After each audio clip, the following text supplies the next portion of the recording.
How to find Instagram profiles by phone number. First, you have to make sure that your Instagram is up to date. You can do this by checking your App Store and check if Instagram has an update. If you already updated your Instagram, let's go ahead and open it. Next, go to your profile in the lower right corner of the screen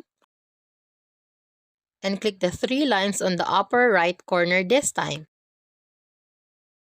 Go to Settings and scroll down to see Account. After that, select Contacts Syncing and enable this option.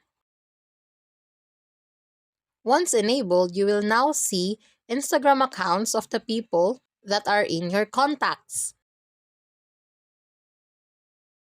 And that's it. Thanks for watching. Don't forget to like and subscribe.